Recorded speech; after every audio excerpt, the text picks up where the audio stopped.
Boa tarde, como vai você? Eu sou a Sanzia, nós estamos aqui para o nosso encontro semanal relacionado à literatura portuguesa. Aqui nós estamos no estúdio do Desafio, à beira do rio Amazonas, na orla do Santo Inês, acompanhado aqui pela nossa equipe técnica, né? A Beatriz, nós temos aqui o Ilir Júnior, o Aleph, então a nossa equipe técnica. Seja bem-vindo! Venha participar com a gente da nossa aula, do nosso encontro, tirar suas dúvidas, fazer pergunta, curtir, compartilhar. E a gente vai continuar trabalhando todo aquele cronologicamente a questão da literatura portuguesa. Nós estamos na aula ou no assunto sobre o arcadismo português. Eu me recordo que na aula passada a gente discutiu um pouco, a gente iniciou falando sobre algumas características. Então, é importante você frisar que o arcadismo ele é uma retomada aos gregos antigos. A Arcádia, né? Um espaço no Peloponeso onde ficavam os pastores, os poetas, uma área reservada, vamos dizer assim, dentro da história da Grécia, uma área inusitada, né? A Arcádia, os árcades pastores, uma vida tranquila, uma vida de montanha, bucólica, tranquila. Essa característica é que a gente coloca como subtítulo aí da nossa aula, Carpe Diem, aproveite o dia, né? E escrita em latim.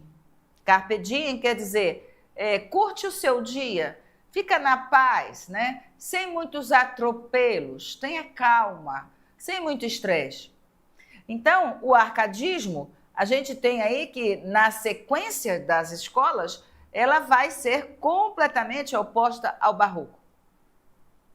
Enquanto que o barroco vai ter todo aquele emaranhado de detalhes, né, de jogos, de palavras, ideias, enfeites, detalhes, luz, sombra, a influência poderosa da igreja, o arcadismo foge de tudo isso. Ele é livre, ele é simples, né? Então vamos ver de que forma esse arcadismo desenvolve em Portugal. Primeiro, essa busca, esse retorno aos princípios clássicos, antigos, tem que lembrar disso. Buscava uma pureza estética, não é isso? Principalmente a simplicidade. A vida no campo, a vida na beira do rio, né? Muita tranquilidade. Fugere urbem é uma expressão em latim que vai aparecer muito no lema desse arcadismo ou dessa proposta literária, justamente é como se fosse uma fuga urbem. Fugere urbem, foge desses atropelos. Busque um carpe diem, né? Também uma inutilia truncat, uma expressão em latim que quer dizer sem inutilidades. Para que tanta coisa, né? Tantos detalhes? Fica só o essencial. Isso é o que importa. Isso é o que interessa. Então, daí a gente tem que a origem dessa ideologia literária, dessa escola, estilo, movimento, porque tem vários nomes, a gente tem que lembrar disso sempre, né? Porque a literatura é como se fosse um pêndulo. Olha, ele está para cá cheio de detalhes. Aí o outro vai aparecer contrário. Já vai dizer sem detalhes, coisa mais direta, mais simples. Aí vai aparecer um outro. Então, o pêndulo da literatura. A cada tempo, por algum movimento, vai oscilar. Você tem que identificar esses contextos, esse período, esse movimento. Por que acontece isso? Vamos ver, então, que a natureza, a simplicidade, a vida pastoril, os nomes de poetas arcádicos, né, relacionados a uma vida no campo, rural, a uma vida simples, na verdade é só um estilo literário, porque todos eles eram pessoas do dia a dia tumultuado, do dia a dia da cidade, né, do dia a dia das profissões. intelectuais, juízes, advogados, né? Vamos dizer assim, grandes patentes da vida militar, todos eles eram homens atuantes, poderosos, intelectuais, de grande poder e influência dentro da sociedade. E, no entanto, eles vão usar pseudônimos de pastor, pseudônimo de um camponês rural. Por isso é que se diz que uma das características é essa proposta da dualidade. Essa dualidade, a vida simples proposta pela literatura e a vida que o autor do arcadismo, na verdade, exercia, ou as funções na sociedade. Nós temos, por exemplo, essa influência no Brasil com o Tomás Antônio Gonzaga. Ele era um juiz, o Dirceu de Marília, ou que escreveu as liras, né, de Marília, de Dirceu. Ele era um juiz altamente ativo, politicamente, economicamente, com muito poder, né, no seu martelo de juiz, e escrevia como se fosse um simples pastor de ovelha. Então, tudo isso aí é bom a gente considerar, guardar e entender que eram características específicas do arcadismo. Nós também vamos ter no contexto, no reinado de Dom José I, nós vamos ter essa influência francesa e italiana. Primeiro, temos que descobrir o porquê. Quando você fala assim, porque quase tudo, né, diz assim, da Europa, assim, tem que ter Itália, tem que ter França, em alguns momentos como líder.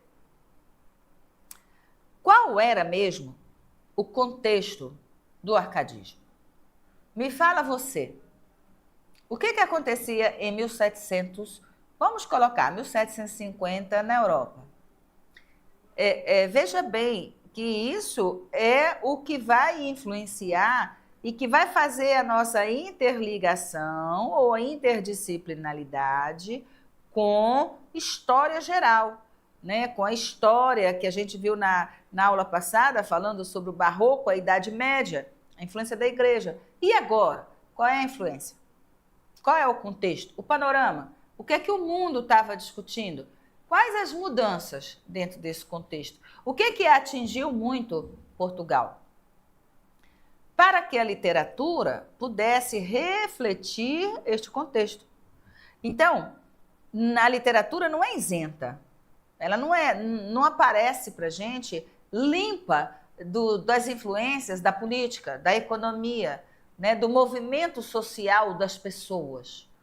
Se a gente recorda que a literatura é uma das artes ou uma das manifestações artísticas do ser humano que vai refletir na sua arte o que ele tem, o que ele sente, o que ele pensa, o seu contexto. Isso vai sair na literatura.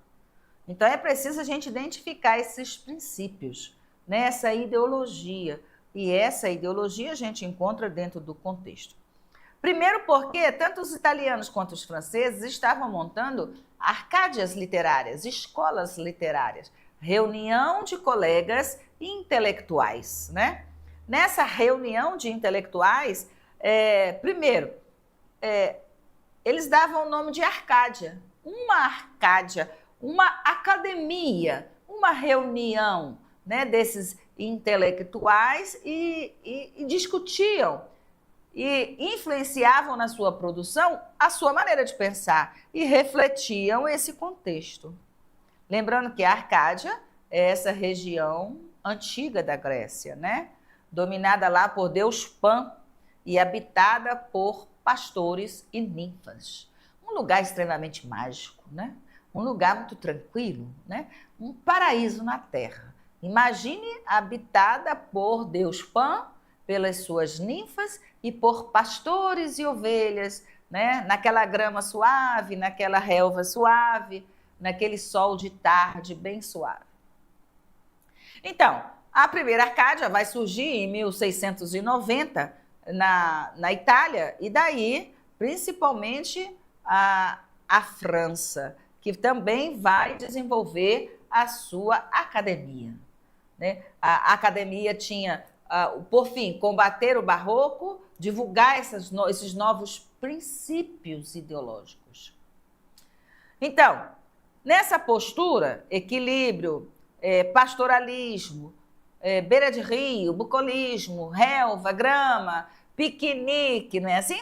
A gente imagina tudo isso como uma vida bucólica. Então, o total desprezo pela vida estressada do centro da cidade.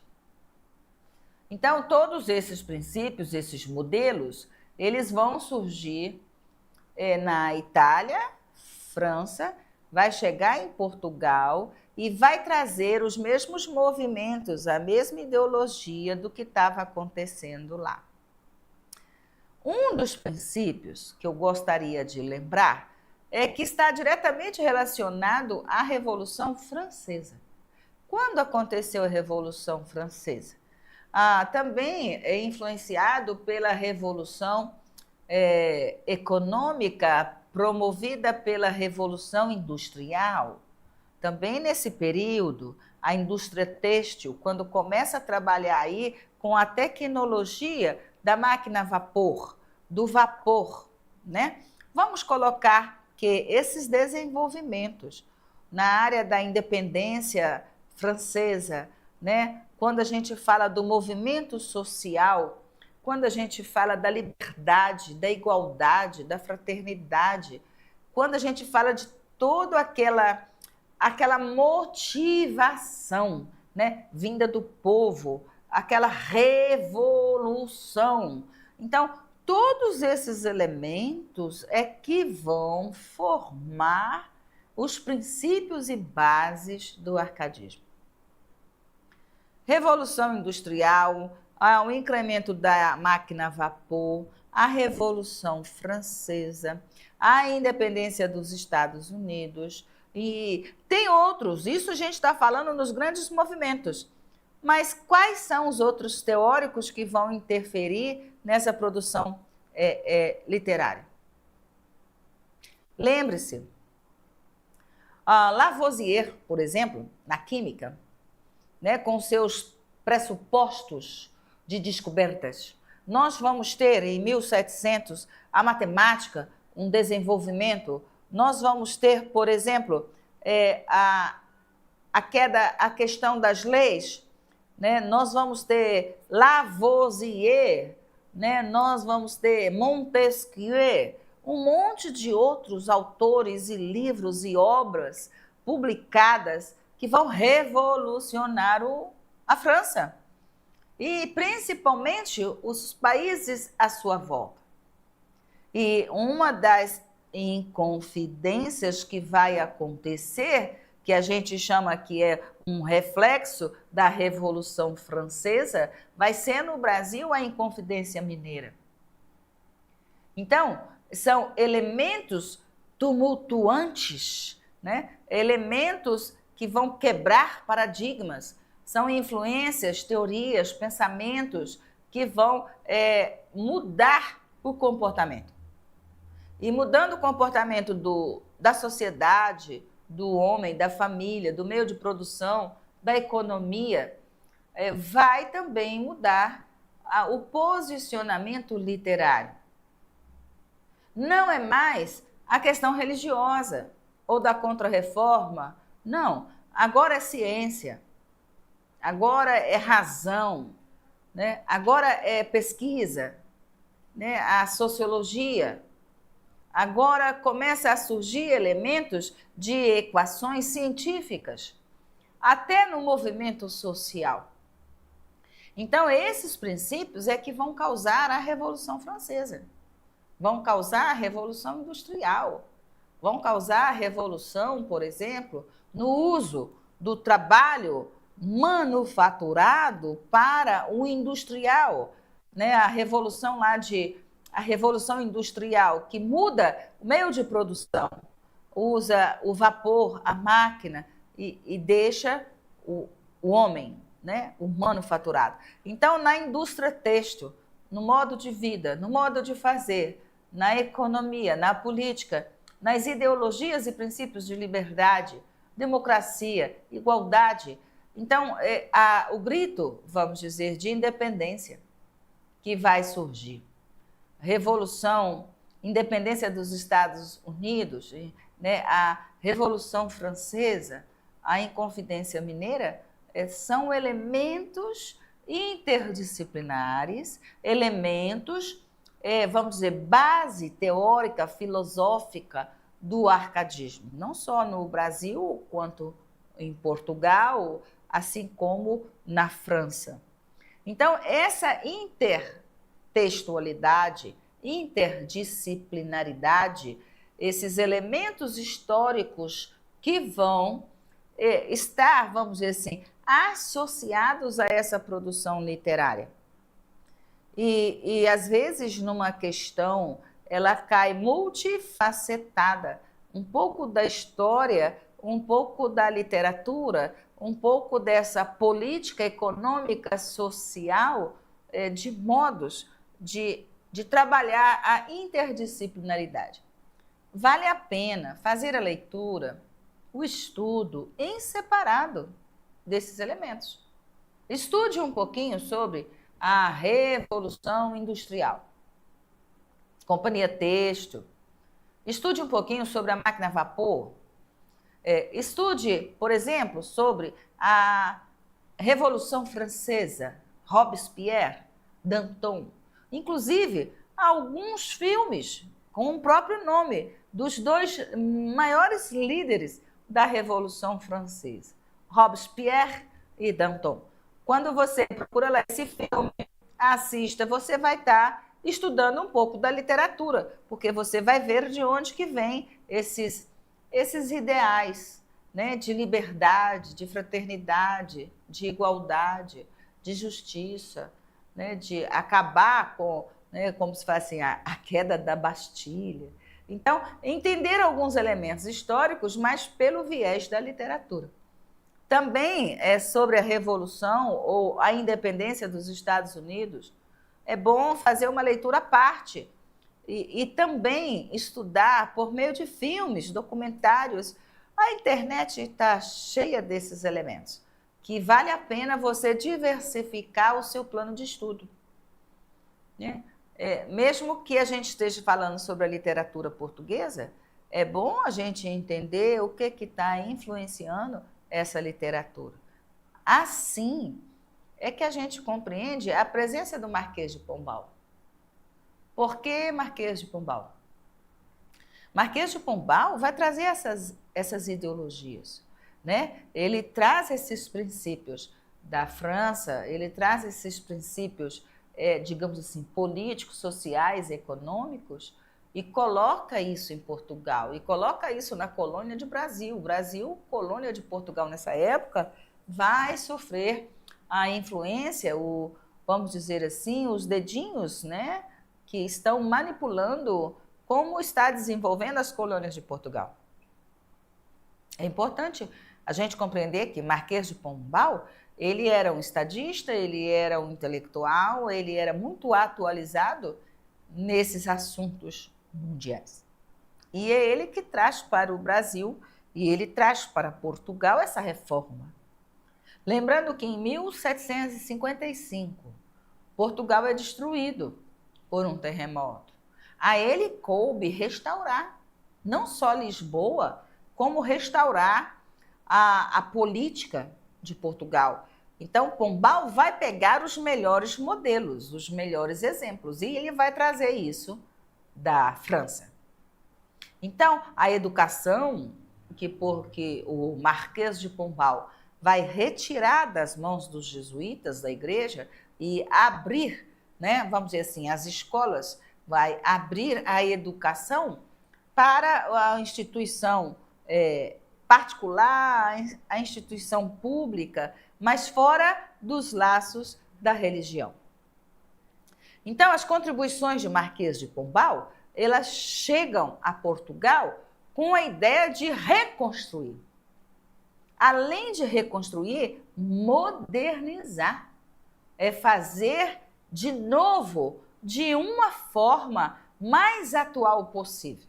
Então, ele vai trazer essas influências, ele vai trazer o que há de melhor na Europa e vai implantar isso em Portugal.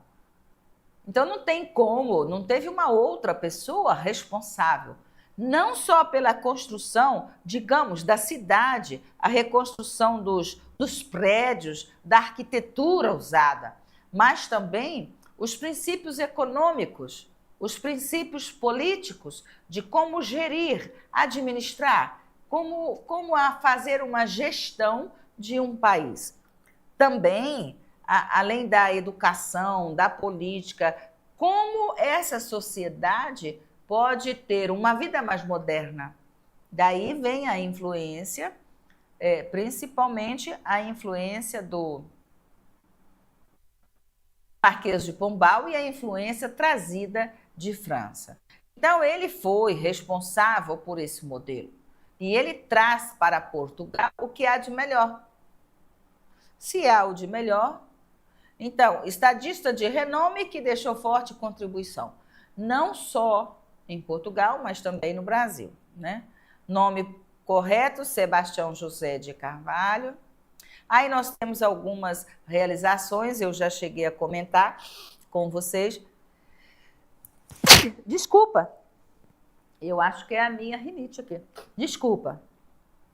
Então, ele reorganizou a administração pública, criou novas instituições, melhorou a governança. O que mais? Ele tira a educação, melhora a educação, desenvolve o comércio, principalmente ele traz também esses princípios da revolução industrial, né? No setor de manufatura. Após o terremoto, ele lidera a reconstrução da cidade de Lisboa. Promoveu a educação, criou muitas escolas, ele desenvolveu um comércio com a indústria forte, reconstruiu Lisboa. O que mais? Ele tratou do plano urbanístico, né? O plano urbanístico. Programou ou planejou como seria o melhor, a estrutura da cidade mesmo. A modernização de Portugal se deve a ele. E a influência na literatura, nós temos aí modelo francês e modelo italiano. Os Árcades, então, né, já colocados em Portugal, desculpe novamente, eu acho que eu estou com um pouquinho de alergia. Então, na tradição clássica, né, na tradição grega, romana, clássica, os poetas, eles buscavam inspiração. Então, o poeta, ele teria que ser diferenciado. Você vai se isolar numa montanha, vai se trancar, sei lá, num quarto escuro e vai esperar chegar a inspiração, né, divina para você escrever. Essa ideia de buscar inspiração em algum lugar, né, de alguma forma. Então, essa tradição de buscar nos antigos esses modelos, essa inspiração. No simbolismo, os nomes pastoris simbolizam a simplicidade, né? Uma conexão direta aí com a natureza, um contato direto com a terra, com as flores, com os rios, né? Com o vento, com o sol. Então, o contato direto, esse link direto com a natureza. Valores centrais: liberdade. Liberdade de criação. O poeta, o escritor não está vinculado, não tem a obrigação de estar vinculado a nada, acorrentado a nada. Ele não tem esse princípio de se sentir preso, né? O poeta é livre. Ele pode escolher ter um pseudônimo, sei lá, de José, Joaquim, Antônio, Maria ou João. E ele pode escrever sem um compromisso com a sua realidade. Ele pode escrever somente num nível superior, mental, intelectual, e a realidade, não, eu não quero escrever sobre a realidade, eu não quero escrever sobre as mazelas sociais, eu não quero escrever sobre essa realidade nua e crua. Então, daí os princípios serem opostos à vida do autor. Então, vamos recordar, dentro desse histórico, alguns princípios. Pseudônimos, eles podiam expressar livremente. Eu não preciso colocar o meu nome numa poesia e refletir. Eu posso trabalhar uma poesia, refletir uma outra pessoa, uma outra personalidade, uma ideologia de vida diferente. Por isso que a literatura Arcade, ela é tida por alguns críticos como uma fuga da realidade. Ele vai fugir porque a vida dele é essa, a realidade dele é essa, mas ele vai escrever aquilo, outra coisa completamente oposta. Uma identidade literária. Então, eu posso usar o nome, assim como tantos outros escritores modificam seu nome para ter sucesso, sei lá, para simplificar ou para, de acordo com a numerologia, o meu nome significa isso. Então, eu vou mudar meu nome para eu ter sucesso como escritora. Ou o meu nome é muito complicado, eu vou simplificar e vou trabalhar. Isso dá uma certa liberdade, porque o sujeito, o cidadão, a pessoa, ela fica escondida deste campo, né? Então, se distingue muito bem o que é um poeta. Um poeta Arcade, ele trabalha com pseudônimos.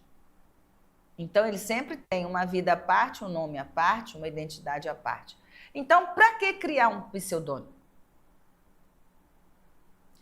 O pseudônimo vai surgir como uma identidade literária. Você tem uma carteirinha de escritor com o nome X, mas você tem a sua identidade com o nome Y.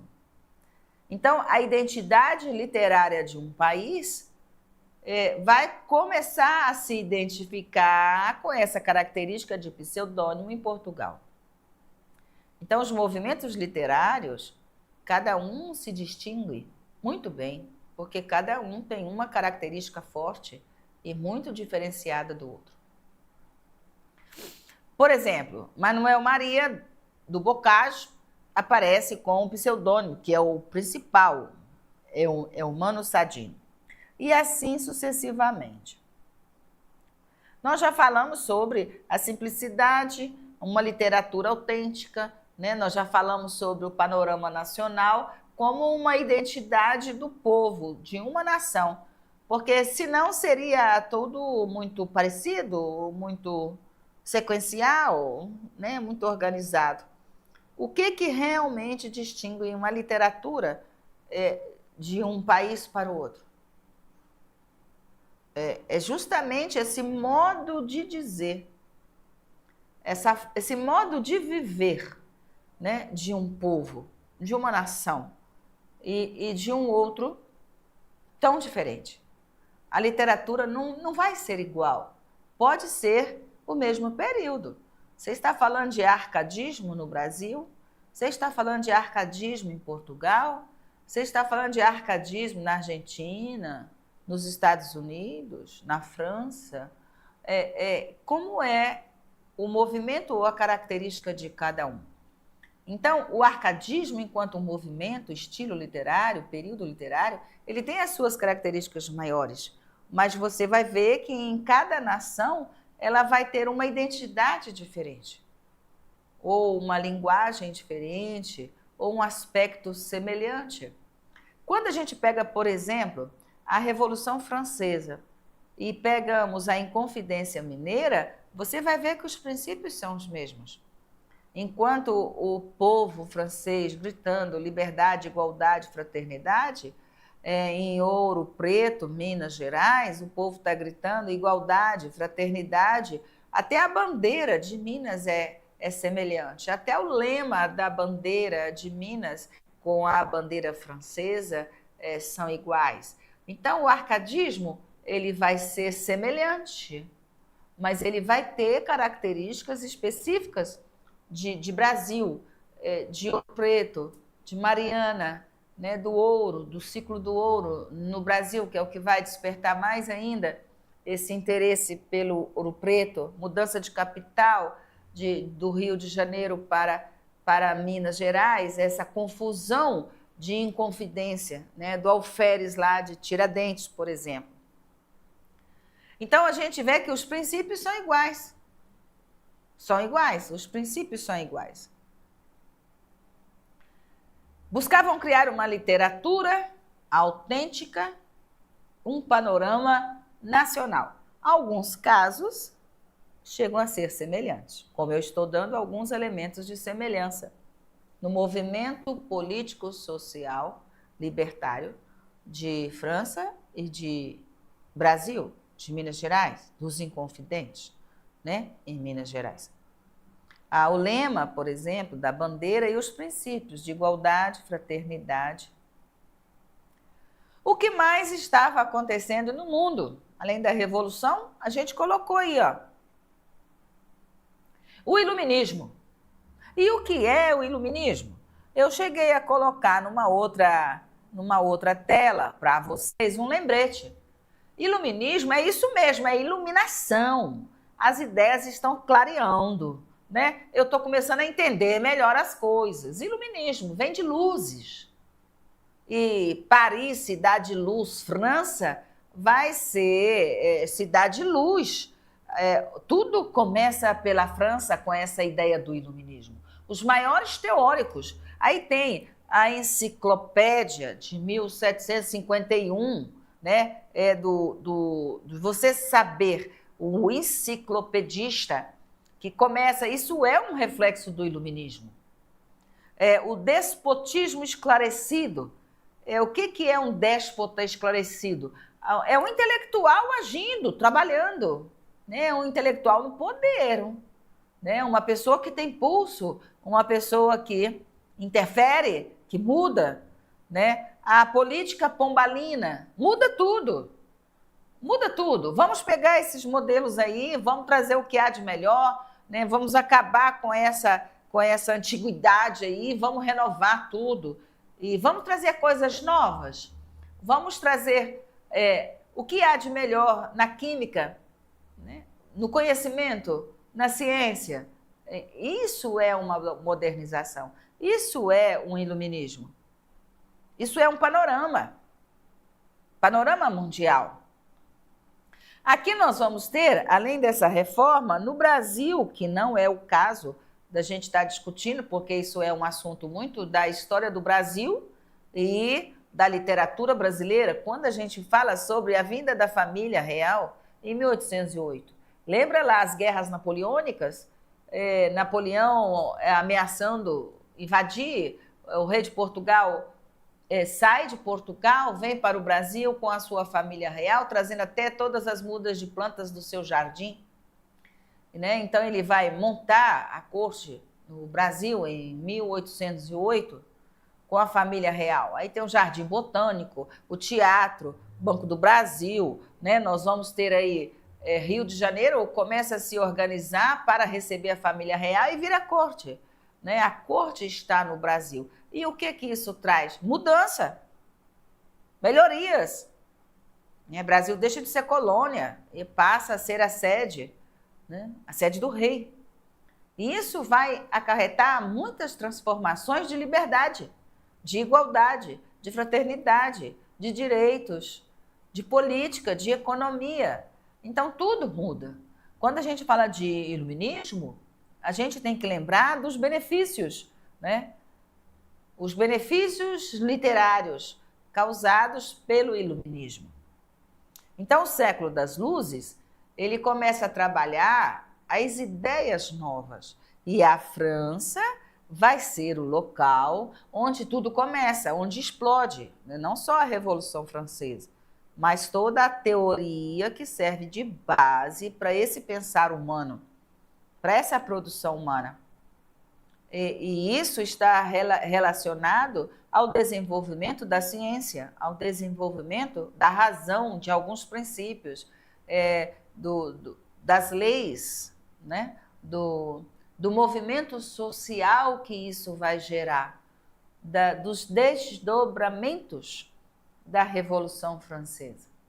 Os desdobramentos do Brasil ser a sede né, vamos dizer assim, da moradia, do local onde está a família real, né, deixa de ser colônia e começa a ter os serviços. Tem que ter o lazer, tem que ter o teatro, tem que ter o banco, tem que ter a praça, o coreto, tem que ter o palácio, tem que ter a orquestra, um monte de outros serviços que vão surgindo e isso traz desenvolvimento, claridade, iluminação aos pensamentos, às articulações. Inclusive, é o que vai favorecer todo o desenvolvimento da história. Não só em Portugal, como no Brasil colônia. Vai culminar com a independência lá de Dom Pedro depois. Então, no campo científico, nós vamos ter o desenvolvimento da ciência. E isso vai afetar e atingir, quer na literatura, ou na política, na economia, ou o que mais? Né? Na forma de vida, na forma de pensar, na produção da poesia, do conto, do romance. Então, tudo isso está dentro de uma produção literária. Não dá para você tirar somente da literatura, eu quero tirar só o gênero lírico, por exemplo. Não, é preciso compreender todo esse contexto. Todo esse contexto de elementos, na hora de você discutir, analisar, apresentar, dar um parecer, uma síntese sobre uma obra ou sobre uma poesia. Então, na análise, é bom lembrar dessas questões. A física de Newton, né, que vai causar um boom na ciência. A química de Lavoisier, francês, né, assim. A biologia de Breton e Linneu. A psicologia do John Locke, né? John Locke nessa época também. Então, vejam bem, a ciência, os teóricos, a literatura, não tem como separar. Né? São reflexos. O emprego da energia a vapor na indústria têxtil foi o que eu já comentei com vocês. Isso vai mudar muito o modo de fazer, o modo de viver, vai mudar muito a economia. E isso é um avanço científico, tecnológico, expressivo, que vai chegar a acarretar lá na frente, né, a revolução industrial, primeira, segunda e terceira, né, do manufaturado para a máquina a vapor. Depois nós vamos ter outras revoluções e acompanhando sistematicamente esse desenvolvimento de todas as ciências, né? Lembrando que a literatura não é isenta. Ela não pode ser observada como um manifesto cultural do ser humano isoladamente.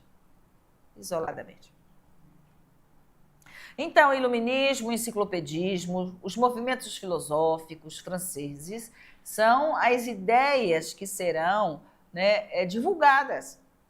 Por isso a influência é francesa. Principalmente pelo grande movimento intelectual causada pela mudança, né? A mudança de viver, a mudança de uma nação, a mudança de gerir uma nação. A ideia de rei que vai por terra, os poderes divididos, né? A isonomia, vamos dizer, dos poderes, os direitos humanos. Então, tudo isso aí é evolução política, social, econômica e literária. Então, a estabilização de uma sociedade culta, constituída por funcionários de coroa, pessoas formadas, inteligentes, magistrados, né, mineradores, comerciantes, quase todos com o mesmo histórico de estudar na Europa. Vai estudar na Europa e depois volta. E volta com outra cabeça. Né? Eu creio que Macapá, o estado do Amapá, assim como outros estados e municípios, sempre houve esse movimento de pessoas. Vai estudar lá fora. Aqui não tem um determinado curso, não tem, vai estudar lá fora. Então, vamos dizer assim, essa oportunidade de desenvolvimento intelectual de formas de trazer. Quem vai dominar, falar, ocupar os cargos são as pessoas mais preparadas, né? São as pessoas de formação, de experiência, as pessoas que têm lá, vamos dizer assim, que trazem as ideias novas que aprenderam nas reuniões, nos cursos, nas faculdades, no mestrado. Então, daí é que a pessoa vai chegar na graduação e vai trazer, e vai reformar, e vai assumir esses cargos, vai trabalhar, né, nessa mudança intelectual. Então, Portugal, se a gente lembrar na história de Portugal, em 1300, quando, né, nós vamos ter aí o rei falando, olha, não vai ninguém mais estudar fora, a gente vai fazer a universidade aqui em Portugal, né? Começa a Universidade de Coimbra, a Universidade de Lisboa, ela começa com esse intuito de não deixar mais as pessoas de Portugal saírem de Portugal para estudar fora. O estado do Amapá, a mesma situação. Há alguns anos atrás, não existia. A primeira universidade aqui, a Unifap, de 90 a 91, até então território, tinha um núcleo de educação da UFPA, né, do Pará. E as pessoas, quando não tinham que ir estudar no Pará, e voltavam depois. Era comum isso. Agora não, agora a gente tem universidades, faculdades, mas é o mesmo que aconteceu, né, em Portugal, no seu período de formação enquanto nação, e depois em outros momentos. Aqui é a mesma situação. Nós estamos falando de uma França efervescente, com muita mudança, com muito movimento, com muita novidade, um turbilhão, né? Um terremoto de intelectuais, de ciência, de razão, de leis, Newton, Lavoisier, nós vamos ter aí princípios de leis, um monte de outras situações que vão serem divulgadas pelas pessoas que estudavam e voltavam. Então, por isso se diz que é uma nação que começa a ficar culta, né? É uma nação, uma sociedade dominante na política, né? Vamos dizer assim, nas grandes instituições que são chamados de intelectuais e começam a modificar. Esse é o princípio que fez Marquês de Pombal ficar tão famoso. Esse lado intelectualizado, né? Essa capacidade que ele tinha de administrar a reforma da cidade, a educação, vamos dizer, a democracia de administrar uma nação. Como se faz isso? As colônias, né? Então, essa forma racional, essa forma inteligente de administrar. Então, o arcadismo, ele traz tudo isso para a poesia. Por isso que eu posso ser um poeta árcade, escrever muito bem, fazer uma poesia seca, limpa, simples, direta, racional, né? E ser uma pessoa do meu cotidiano normal, exercer uma função de advogada, de professora, de serventuária pública, ao mesmo tempo, e ser esse escritor, usar um pseudônimo, ter uma literatura direta, um texto sábio, culto, né? Trazer um texto político, um texto inteligente e ser essa outra, vamos dizer, essa cidadã, essa pessoa. Então, daí, o que tem de relação entre os intelectuais às academias. 90% nós vamos ter essas ideias iluministas, né, na produção árcade. Então, o aparecimento das associações de homens cultos, as reuniões, as academias, inclusive alguns modelos intelectuais que são chamados de ultramarinhos, né? Depois do oceano. Tanto é que no Brasil tem a Arcádia Lusitana, né? Ultramarina.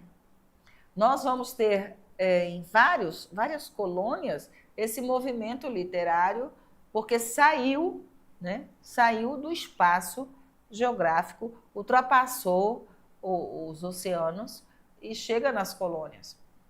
Um pouquinho tardiamente, mais diferença de alguns anos de divulgação de princípios, mas isso é o que acontece nos movimentos literários de todo o histórico, não só da literatura portuguesa, mas também como na literatura brasileira. O que acontece lá na Europa vai demorar um pouquinho a chegar aqui e ser moda, né? E ser um estilo. O barroco lá na Europa terminou, no Brasil estava começando. O arcadismo já está em andamento na Europa e no Brasil vai estar começando. Então, o modismo artístico, ele demora um pouquinho a ser absorvido. Mas ele vai encontrar adeptos, né, em todos os lugares. No Brasil não é diferente.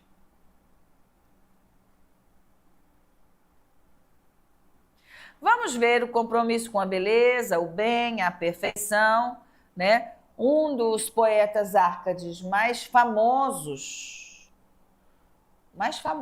que a gente tem é o do Bocage, né? A ideia da simplicidade é de trazer para a forma racional de escrever. Não é porque você escreve poesia que o negócio tem que ser tudo poluído, tudo confuso, tudo... Não, uma forma mais racional de produção. Então, daí a preocupação com a situação, mais com a situação do que com a emoção. Lembrando que essa característica, ela é famosa, importante, porque o Árcade é um homem culto, inteligente. Ele é um homem atuante, consciente da situação política, social, econômica, religiosa. Ele tem essa consciência do seu mundo. E ele tem uma consciência de escritor, de autor, de poeta. Essa consciência ele separa muito bem. Eu não quero uma poesia piegas. Eu quero uma poesia simples, direta, racional, né? Vamos dizer assim, de forma inteligente. Então, sossega um pouco a emoção. Vamos colocar a razão. Esse lema, essa característica, é o lado intelectualizado da poesia, da poesia Árcade. Então, o pastoralismo, que é a característica de ser pastor. Claro, a gente já sabe disso. Você já me ouviu a repetir hoje umas 3 vezes nesse nosso encontro. A literatura vai te levar para o campo, à beira do rio, para o gramado, numa vida tranquila, sossegada, arma sua rede. Então, e o que você vai fazer para sobreviver? Eu vou pastorar ovelhas. Então, você tem lá o seu gado, ele está no remanso, ele está lá comendo a grama e você está descansando, despreocupado, sem muito tumulto na sua vida. A esse cenário literário se dá o nome de pastoralismo. Defender a vida de um pastor. Como vive um pastor? Sossegado, bem calmo. Os animais calmos, uma vida... Pastoralismo, simplicidade. Bucolismo, uma simples florzinha, um painel, uma imagem, né, de uma beira de rio, de um descanso, entra nesse lado bucólico, calmo, né, do Fugere Urbem, do Carpe Diem, de Nutilia Truncati, né, de vida camponesa, urbana. Não, urbana não. Foge de tudo que é tumulto. O uso dos pseudônimos. Aí tem alguns temas, eu até coloquei aqui, ó. A simplicidade, né? Bucolismo, riachos, campinas, fontes, rebanhos, ovelhas, grama, debaixo de árvore, rede, beira de rio, animais pastando tranquilamente, rebanho ou sei lá, gado, mas é tudo que reflete e retoma. Você não vai ver nada relacionado à cidade. Então, a própria condição de se amar está condicionada a essa vida campestre. E em outros encontros, nós chegamos a falar que a forma de trançar o cabelo é um jeito cultural, é uma arte, é visto como um link à origem, ao mundo, ao panorama, ou à cultura, ou de onde vem a cestaria, o bordado, o tricô, o crochê, né? A renda na roupa, o quadro, a pintura, a literatura, a música, a forma de usar o colorido nas roupas, a forma de falar, então um monte de situações que são vesgos, links, ligações com a cultura, com a origem, né? De onde você vem, quem é você. Então, tudo que remota à vida campestre, qualquer link, qualquer elemento, vai te lembrar à literatura Árcade, ao movimento Árcade. Isso é importante. Então, pode ser o rio, pode ser a árvore, pode ser a simplicidade de tirar um cochilo na grama, né? Pode ser a imagem ou vamos dizer assim, a alusão simbólica de uma beira de rio, de uma pescaria, né? Então, todos esses elementos que estão presentes nessa literatura, lembra esse período, é característico desse período, dessa ideologia de se escrever a poesia. Por isso os temas, cajado, né? Ovelhas, rebanho, a tranquilidade da pessoa do campo, a qualidade de vida no campo, a calmaria da vida do campo são elementos bucólicos, pastoris. Então, a literatura parece que flui suavemente, né? Nesse mormaço da tarde, né? Ela caminha lentamente, a leitura, o entendimento, mas é por causa desse forte cunho que vem na sua origem buscando com razão transmitir isso. Eu quero transmitir na minha poesia esse bucolismo, essa tranquilidade, esse fugere urbem, nesse lugar ameno, ou então locus ameno. Você procura um lugar suave, um lugar calmo, um locus amenus, né, do latim, um lugar muito aprazível, muito sossegado, muito cheio de calmaria. Então, a poesia consegue fazer isso. No arcadismo, eles trabalham a literatura racional. E essa é a intenção de usar essas características e colocar isso na literatura. Então, não é uma forma tão simples de escrever. Buscando esse lado intelectualizado. Buscando esse objetivo. Ser simples, claro, direto, natural. Eu preciso passar essa mensagem. E essa ideia de passar essa mensagem é que traz como uma forte característica do arcadismo a ideia do pastoralismo, do bucolismo. O uso do pseudônimos, né, que a gente colocou, na vida real, ele era um político, um advogado, um médico, um juiz, mas que na condição de autor, ele... A inutilia truncate, que eu já expliquei, terminando aqui o nosso slide sobre essas características, tira tudo que é inútil, até da poesia, né? Na sua casa, na sua gaveta, na sua vida. Tenha esse pensamento de tirar as inutilidades. Então, a inutilia truncate era um lema central. A outra, o maior poeta o Bocage, do Bocage, ele vai trabalhar dessa forma.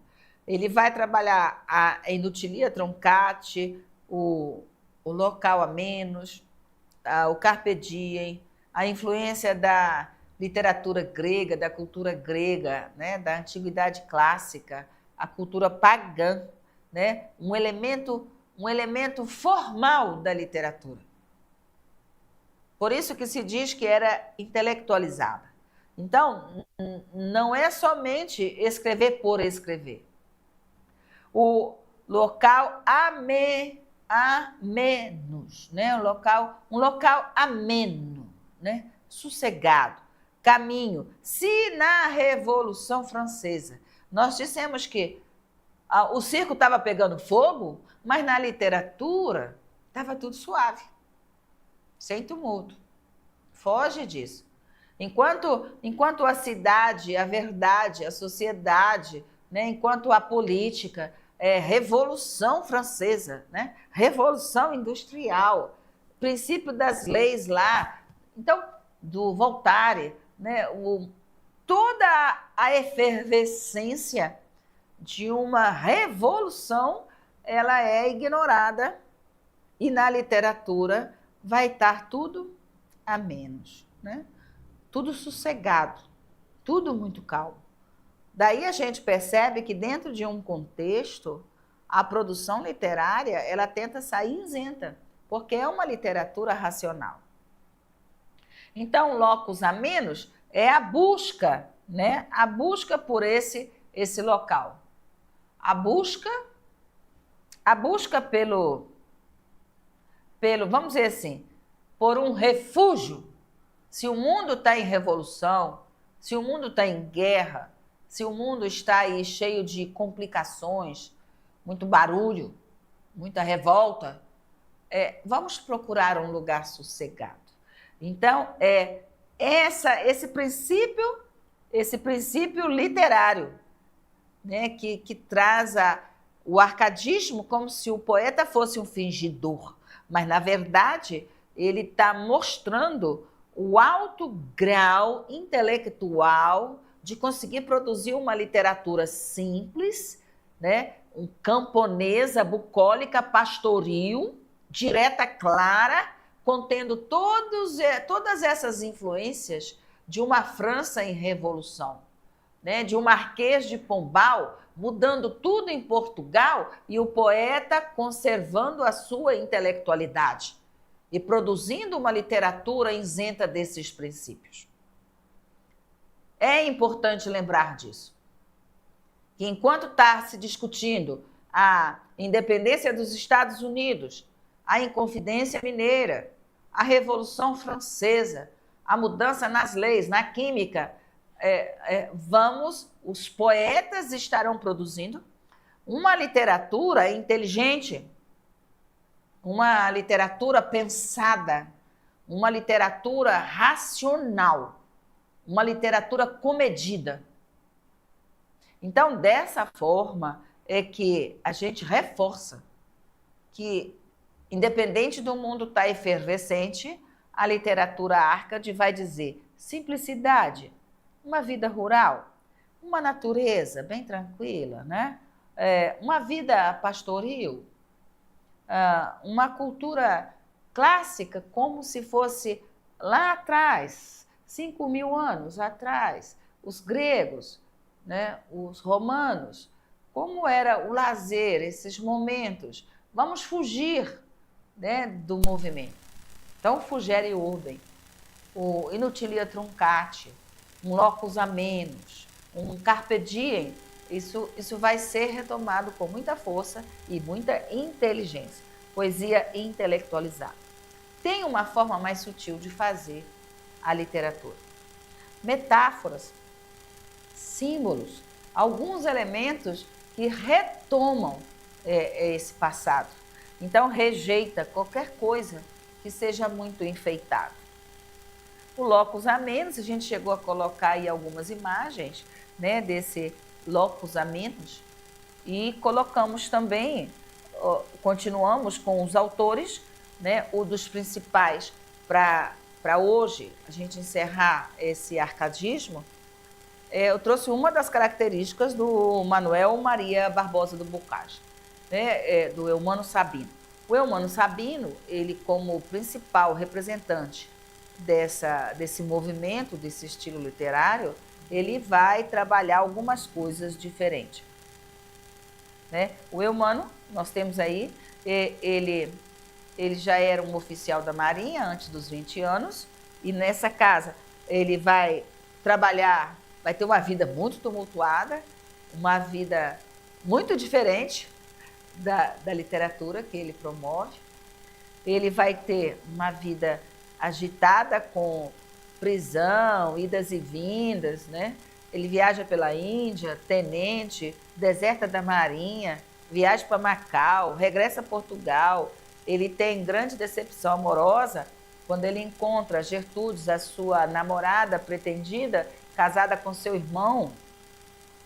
Tem uma vida extremamente boêmia, né? Muito agitada, se mete em muitas confusões, é muito infeliz, né? Tem muitos lances dramáticos, prisões. Então, o Manuel Maria do Bocage viveu intensamente. Para viver intensamente, ele conseguiu produzir uma literatura muito diferente, que é a literatura, né, Arcade. Inteligente e ainda dizendo que era um pastor.